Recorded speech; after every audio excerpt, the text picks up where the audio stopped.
এই ভিডিওতে আমি আলোচনা করব আপনারা কেমনভাবে কোনো বিধানসভার বুথ ভিত্তিক রেজাল্ট দেখবেন, অর্থাৎ কোন দল কতগুলো ভোট পেয়েছে, নোটাতে কতগুলো ভোট পেয়েছে, কতগুলো ভোট রিজেক্ট হয়েছে, টোটাল বৈধ ভোট কত, সমস্ত ডিটেলস পেয়ে যাবেন। একদম বুথ ভিত্তিক যে কোনো বিধানসভার যে কোনো বুথের রেজাল্ট আপনারা পেয়ে যাবেন। তো এখানে একটা বিধানসভার রেজাল্ট আপনারা দেখতে পাচ্ছেন, এখানে কিন্তু সমস্ত বুথের রেজাল্টগুলো রয়েছে।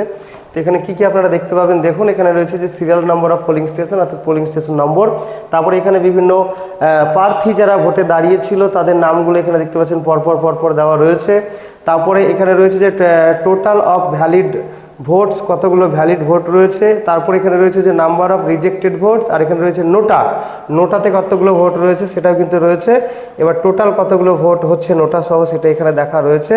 আর নম্বর অফ টেন্ডার্ড ভোট যদি থাকতো সেটাও এখানে দেখাতো।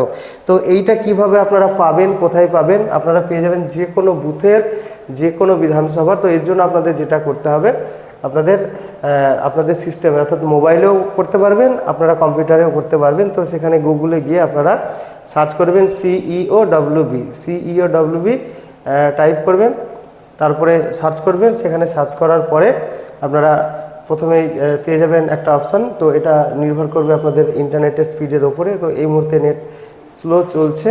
তো দেখতে পাচ্ছেন যে সিইও ওয়েস্ট বেঙ্গল, এখানে চলে এসেছি আমরা। তো এখানে আসার পরে এই অপশনটাতে আমাকে যেতে হবে। এখানে যাওয়ার পরে এরকম ধরনের একটা পেজ খুলছে, আপনারা দেখতে পাচ্ছেন যে chief electoral office West Bengal.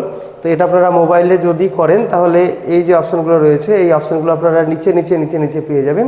আর আমি যেহেতু কম্পিউটারে করছি তো এখানে পাশাপাশি পেয়ে যাচ্ছি।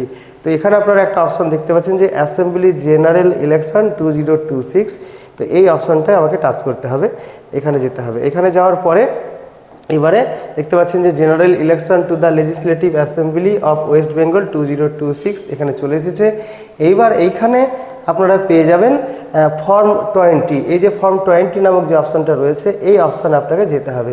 এই অপশানে যাওয়ার পরে আপনারা পেয়ে যাবেন মানে সমস্ত বিধানসভার তালিকা। এখানে দেখতে পাচ্ছেন যে 1 নম্বর বিধানসভা থেকে শুরু করে একদম 294টা যে বিধানসভা রয়েছে সমস্ত বিধানসভার তালিকা আপনারা এখানে কিন্তু পরপর বিধানসভার নম্বর এবং নাম সহ পেয়ে যাবেন। এবার আপনারা যে বিধানসভার বুথ ভিত্তিক রেজাল্ট দেখতে চাইছেন সেই বিধানসভা আপনাকে আগে বেছে নিতে হবে। তো ধরুন আমি এখানে এই যে 80 নম্বর যেটা রয়েছে কালীগঞ্জ, তো আমি এখানেই হয়তো টাচ করলাম। তো আপনারা আপনাদের মতো দেখে নেবেন আপনারা যেটা দেখতে চাইছেন। তো এই যে 80 নম্বর কালীগঞ্জ যে বিধানসভা, তার অধীনে যতগুলো বুথ রয়েছে সমস্ত বুথের কিন্তু রেজাল্ট এখানে দেওয়া রয়েছে। তো এখানে দেখে নিই কতগুলো বুথ রয়েছে। তো এখানে দেখতে পাচ্ছেন যে টোটাল আমাদের এখানে বুথ রয়েছে, এখানে দেখতে পাচ্ছেন যে 309টি। তো এইবার এই যে বুথগুলো রয়েছে এর মধ্যে যে বুথের আপনি রেজাল্ট দেখতে চান সেই নির্দিষ্ট বুথ আপনাকে এখান থেকে বেছে নিতে হবে।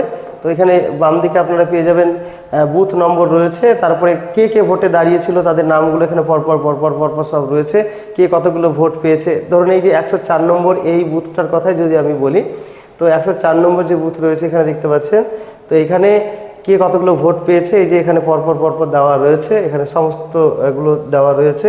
তারপরে আপনারা এদিকে চলে আসুন, টোটাল অফ ভ্যালিড ভোট কতগুলো সেটা এখানে রয়েছে। তারপরে নাম্বার অফ রিজেক্টেড ভোটস, অর্থাৎ কতগুলো ভোট রিজেক্ট হয়েছে। তো এখানে দেখতে পাচ্ছেন যে এই বুথে ভোট রিজেক্ট হয়নি 0, নোটাতে কতগুলো ভোট পড়েছে, আর টোটাল কতগুলো ভোট টেন্ডার্ড ভোট আছে কিনা সমস্ত কিছু কিন্তু এখানে একদম ডিটেলস রেজাল্ট আপনারা কিন্তু পেয়ে যাবেন। তাহলে এটুকুই ছিল এই ভিডিওটির আলোচনা। আবারও ফিরে আসছি অন্য কোনো ভিডিওতে। বাই।